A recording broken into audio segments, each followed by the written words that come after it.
Naway ang kapayapaan. Ngayon ay iimbitahan namin kayo sa Indianong putaheng manok.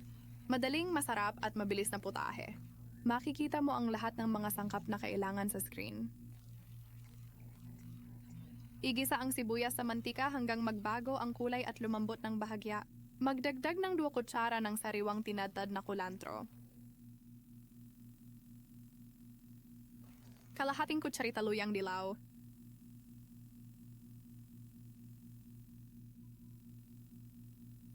One kutsara ng asin.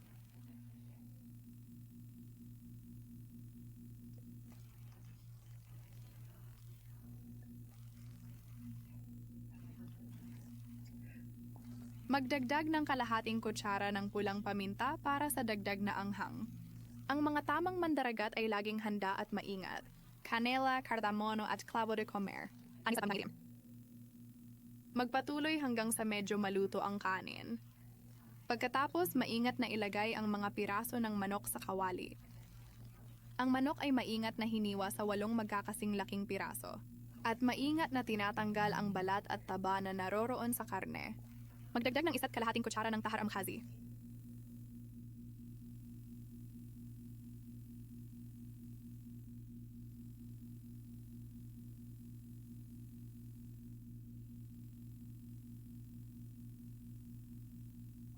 Sunugin natin ito ngayon para hindi ito masunog sa hinaharap.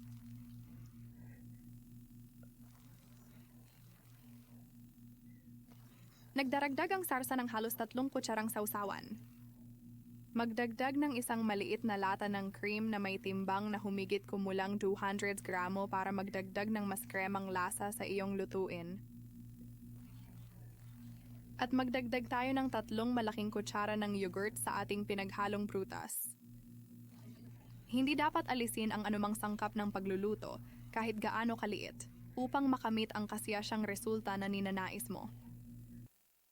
Gumalaw sa ganitong paraan upang maghalo ng maayos ang mga katangian ng bawat sangkap at magbigay ng masarap at malasang pagkain para sa lahat. Ang init ay isang mahalagang sangkap para sa tagumpay ng anumang lutuin. Dapat palaging nasa gitna o kahit kaunting gitna. Magdagdag ng 1 tasa ng tubig sa mangkok at haluin ng maigi.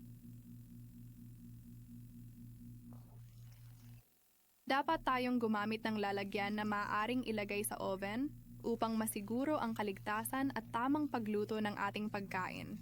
Dahil lulutuin natin ito sa ibabaw ng kalan sa loob ng 25 minuto. Pagkatapos ay hinalo namin ang manok sa kawali. Dapat nating ilagay ang bahagi ng prutas na may buto sa ibaba at kung walang buto ang prutas, sa itaas na parte.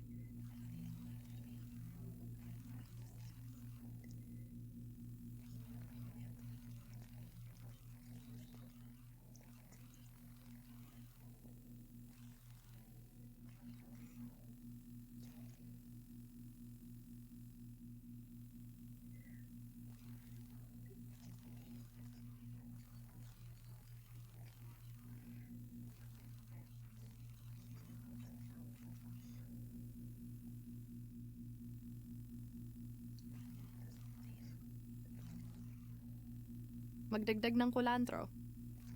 Ang kulantro ay nagbibigay ng masarap na lasa at mabangong amoy sa anumang uri ng ulam na lulutuin mo. Ilagay natin ang piraso ng manok sa oven ng 30 minuto.